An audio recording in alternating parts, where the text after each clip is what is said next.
Dear Duterte, ikaw na po aming Pangulo. Ikaw huling pag-asa na limutin ng pagsuko. Pinasay na pasubo, ngunit ikaw ang sugo upang pigilan aming mga luha sa pagtulo. Sino ba naman kasi ang di maiiyak? Ipapakain sa pamilya namin ay hindi tiyak kung meron ba o wala, kulang ba o sapat. Pondo para sa amin napunta kasi sa di tapat. Pinaghirapan ng mahirap na punta sa kanila, pero sa'yo kami tiwala. Di ka ganun, di ba? Ang tiwala at ang puso ng Pinoy na sa'yo po. Kaya nga ikaw ang binoto namin para maupo na kami ay itayo mula sa pagkakadapa. Abot mo sa amin pag-unlad na di pa namin nakapa. Aming pagpili sa iyo, sana kami may mapala sa mga dating umupo kasi kami ay nadala. At alam ko po Pangulo na nakikita mo pamilya nasisira dahil lang sa bawal na bato. Hindi nakakaiba to, mapipigilan mo ba to? Sasaluhin mo ba problema na sa'yo ibabato? Dahil alam mo naman Pinas madaming suliranin. Maghirap na nga kami, lahat pa ay kukunin sa amin. Swerte na tang ina ko mabalik ako,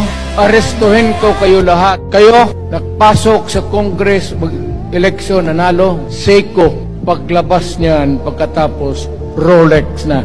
Pumunta ng Malacanang, nakatamaraw, paglabas niyan, nagka-Mercedes-Benz. Busog kayo lahat. Tingnan ninyo yung mga bahay noon ng mga congressman at tingnan ninyo ngayon kung ano kayaman sila. Lalo na yung mga bahay nila sa Maynila. Mga wala kayong prinsipyo, mga putang ina ninyo. Hindi lahat ng salitang mali, mali. Yung mali para sa tama, matatawag bang mali? May tama sa mali, kaya gumawa siya ng mali. Hinahabol niya yung tama sa paraang mali. Mali ba na ginagawa mong tama ang mali? Makukulong yung tama dahil may pera yung mali.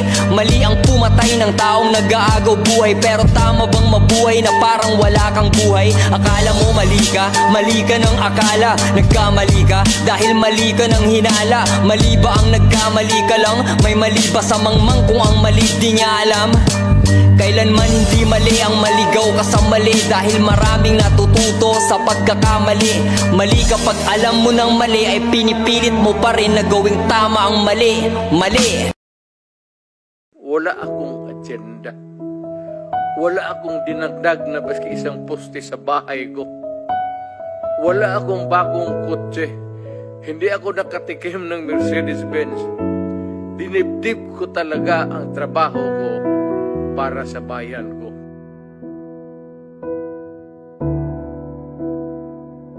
Pilipinas, Duterte pa rin ang tunay na nagmamahal sa atin. Laban niya ay laban natin.